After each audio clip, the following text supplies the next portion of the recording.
ഇന്ന് ഞാൻ വന്നിട്ടുള്ളത് അയല വറ്റിച്ചതിൻ്റെ റെസിപ്പി ആയിട്ടാണ്. അപ്പോൾ ഇതൊരു സിമ്പിൾ റെസിപ്പിയാണ്. എൻ്റെ ഉമ്മാൻ്റെ റെസിപ്പിയാണ്. ഉമ്മാനോട് ചോദിച്ചിട്ടാണ് ഇത് ഞാൻ ചെയ്യുന്നത്. കാരണം ഉമ്മ വെക്കുന്ന ആ ഒരു സ്റ്റൈല് ഭയങ്കര ടേസ്റ്റാണ്. അപ്പോൾ വളരെ ഈസിയാണെന്ന് പറഞ്ഞാൽ പെട്ടെന്ന് ഉണ്ടാക്കിയെടുക്കാം. അപ്പോൾ നമുക്കിത് എങ്ങനെ ഉണ്ടാക്കാമെന്ന് നോക്കാം. അതിന് മുമ്പേ ആയിട്ട് ഉമ്മച്ചിൻ്റെ അടുക്കള ബൈ ഷെറീന എന്നുള്ള യൂട്യൂബ് ചാനൽ ആരെങ്കിലും സബ്സ്ക്രൈബ് ചെയ്യാൻ ബാക്കിയുണ്ടെങ്കിൽ തീർച്ചയായിട്ടും ചാനലൊന്ന് സബ്സ്ക്രൈബ് ചെയ്തേക്കുക. അപ്പോൾ നമുക്ക് വീഡിയോയിലോട്ട് പോവാം. ഇന്ന് ഞാൻ അയല വറ്റിച്ചെടുക്കുന്നത് ചീനച്ചട്ടിയിലാണ്. മൺചട്ടി ഇല്ല എൻ്റെ അടുത്ത്. അപ്പോൾ അതുകൊണ്ട് ചീനച്ചട്ടി എടുക്കുകയാണ്. ഫ്ലെയിം ഓൺ ചെയ്തിട്ടില്ല. അപ്പോൾ ഞാൻ ഫസ്റ്റ് ഇതിലോട്ട് അയല ചേർത്ത് കൊടുക്കുകയാണ്. ഇത് 1 കിലോൻ്റെ അയലൊക്കെ ഉണ്ടാവും കേട്ടോ. 16 അയലുണ്ട്. മീഡിയം വലുപ്പത്തിലുള്ള അയലയാണ്, വലുതല്ല എന്നാൽ ചെറുതുമല്ല, രണ്ടിനും ഇടയ്ക്കുള്ള ഒരു മീനാണ്. അപ്പോൾ ഞാനിത് 3 വരെയാണ് ചെയ്തിട്ടുള്ളത്. ഒരുപാട് വരയാകുമ്പോൾ അതങ്ങ് ഉടഞ്ഞു പോവുള്ളൂ. അപ്പോൾ ഞാൻ 3 വരയേ ചെയ്തിട്ടുള്ളൂ. ഇനി നമുക്ക് ഈ വൃത്തിയാക്കിയ മീനിലോട്ട് 4 പച്ചമുളക് ചേർത്ത് കൊടുക്കാം. അപ്പം ഞാനിവിടെ എരിയില്ലാത്ത പച്ചമുളകാണ് കേട്ടോ എടുത്തിട്ടുള്ളത്. അപ്പോൾ എരിവൊക്കെ നിങ്ങളുടെ ഇഷ്ടത്തിനനുസരിച്ച് ചേർക്കുക. 2 ചെറിയ സവാളയാണ് എടുത്തിട്ടുള്ളത്. വലുതാണെങ്കിൽ 1 മതി, ഒരുപാട് എടുത്താൽ ഇത് മധുരിക്കുള്ളൂ. പിന്നെ ഇതിലോട്ട് 5 തക്കാളി ചേർത്ത് കൊടുക്കാം. 5 മീഡിയം വലുപ്പത്തിലുള്ള തക്കാളി. നല്ല വലുതാണെന്നുണ്ടെങ്കിൽ 4 3 ഒക്കെ എടുത്താൽ മതി. പിന്നെ വേണ്ട കറിവേപ്പില ഞാൻ തണ്ടോട് കൂടിയിട്ട് തന്നെ എടുക്കുക കേട്ടോ. അതിൻ്റെ ഒരു കാണാനൊരു ഭംഗിയും ടേസ്റ്റും വേറെ തന്നെയാണ്. അപ്പോൾ അതങ്ങനെ ഇട്ട് കൊടുക്കാം. പിന്നെ വേണ്ടത് ഇഞ്ചി വെളുത്തുള്ളി ചതച്ചെടുത്തിക്കുകയാണ് ഞാൻ. 1 ടേബിൾ സ്പൂൺ, നല്ലോണം ചതച്ചിട്ടുണ്ട്, പേസ്റ്റ് ആയാലും കുഴപ്പമില്ല. 1 ടേബിൾ സ്പൂണാണ്. രണ്ടും കൂടി സമാസമം എടുത്തിട്ട് 1 ടേബിൾ സ്പൂൺ എടുത്തിട്ടുണ്ട്. ഇനി ഇതിലോട്ട് മഞ്ഞൾപ്പൊടി 1/2 ടേബിൾ സ്പൂൺ ചേർത്ത് കൊടുക്കാം. ഇതിൽ പൊടികൾ മഞ്ഞൾപ്പൊടി മുളക് പൊടി മാത്രമേ ഇടുന്നുള്ളൂ കേട്ടോ, വേറെ ഒന്നും ചേർക്കുന്നില്ലേ. അപ്പോൾ 1/2 ടേബിൾ സ്പൂൺ മഞ്ഞൾപ്പൊടിയും അതുപോലെ 1 ടേബിൾ സ്പൂൺ നിറച്ചിട്ട് നമ്മുടെ മുളക് പൊടിയും കൂടെ ചേർക്കുന്നുണ്ട്. സാധാ മുളക് പൊടി തന്നെയാണ്, എരിവുള്ള മുളക് പൊടി തന്നെയാണ്.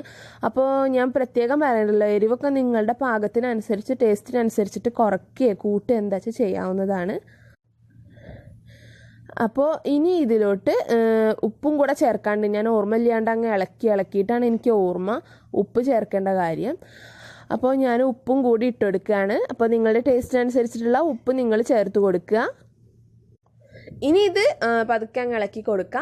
അപ്പോൾ എനിക്കാണെങ്കിൽ ചീനച്ചട്ടിയിൽ തന്നെ വെക്കണമെന്ന് വലിയ ഒരു നിർബന്ധമാണ്. കാരണം ഇത് ടേസ്റ്റ് കിട്ടണമെങ്കിൽ ഒന്നുകിൽ മൺചട്ടിയിൽ വെക്കണം അല്ലെങ്കിൽ ചീനച്ചട്ടിയിൽ വെക്കണം. എൻ്റെ ചീനച്ചട്ടിയാണെങ്കിൽ സ്പേസും കുറവാണ്. അപ്പം ഞാൻ പതുക്കെ കൈ കൊണ്ട് തന്നെ അങ്ങ് മിക്സ് ചെയ്ത് കൊടുത്തിട്ടാണ്. ഇനി ഇതിലോട്ട് ആവശ്യത്തിനുള്ള പുളി കൂടെ ചേർത്ത് കൊടുക്കണം. അപ്പോൾ നിങ്ങൾക്ക് ഈ ടൈമിൽ കുടംപുളി ഉണ്ടെങ്കിൽ അത് ചേർക്കാം കേട്ടോ. അപ്പോൾ ഞാനിവിടെ പുളിങ്ങ കുറച്ച് വെള്ളത്തിലിട്ട് വെച്ചിട്ട് നല്ലോണം കുതിർത്തിയിട്ട് പിഴിഞ്ഞെടുത്തിട്ടുള്ള വെള്ളമാണ്. അപ്പോൾ ഞാനിതുവരെ ഫ്ലെയിം ഓൺ ചെയ്തിട്ടുണ്ടായിരുന്നില്ല. അപ്പോൾ ഞാൻ ഫ്ലെയിം ഓൺ ചെയ്തിട്ടുണ്ട്. അപ്പോൾ ഒരുപാട് വെള്ളം ഒഴിക്കരുത് കേട്ടോ. ഇത് വേവാനുള്ള വെള്ളം മാത്രം മതി, കാരണം നമുക്കിത് വറ്റിച്ചെടുക്കാനുള്ളതാണ്. ഞാൻ കുറച്ച് കാശ്മീരി ചില്ലിയുടെ പൗഡറും കൂടെ ഇട്ടിട്ട് ജസ്റ്റ് ഒന്ന് ഇളക്കി കൊടുക്കുന്നുണ്ട്.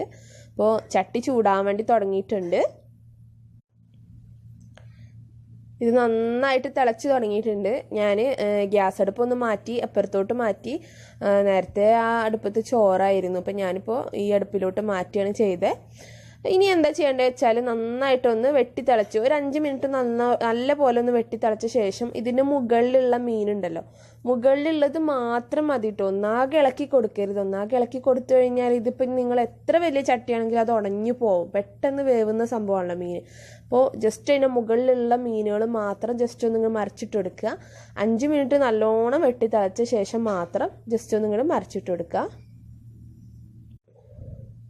അപ്പോൾ ഇതിവിടെ ഏകദേശമൊക്കെ ഇങ്ങനെ വറ്റി തുടങ്ങിയിട്ടുണ്ട്.